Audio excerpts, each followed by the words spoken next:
নমস্কার বন্ধুরা, তোমরা কেমন আছো? আমরা তো কত কিছু ভাপা খাই, মাছ ভাপা, ডিম ভাপা, পনির ভাপা। আজকে আমি শিম ভাপা করব। শিম আমি 10-12টা শিম নিয়েছি, ভালো করে কেটে ধুয়ে নিলাম। ধুয়ে নিয়ে এবার সরাসরি আমি টিফিন বক্সের মধ্যেই দিয়ে দিলাম। তোমরা আলাদা পাত্রে মেখে নিতে পারো। আমি 1 চামচ লবণ দিলাম আর 1 চামচ হলুদ দিলাম। এখানে 4 মগজ আর পোস্ত বেটে রেখেছিলাম, সেখানে 4 চামচ দিলাম। তোমরা শস্য দিতে পারো 4 মগজের পরিবর্তে। একটু জলটা বেশি দিতে হবে, যেহেতু এটা শিম, মাছ তো নয়, সে একটু জল বেশি দিতে হবে। 2টো কাঁচা লঙ্কা চিড়ে দিলাম আর 4টে গোটা লঙ্কা দিলাম।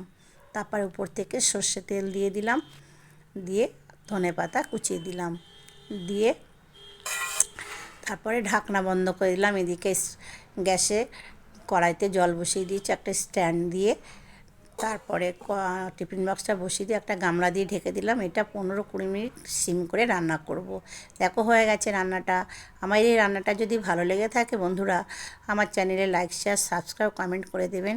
এটা কিন্তু গরম ভাতের সাথে খেতে খুব টেস্টি লাগবে।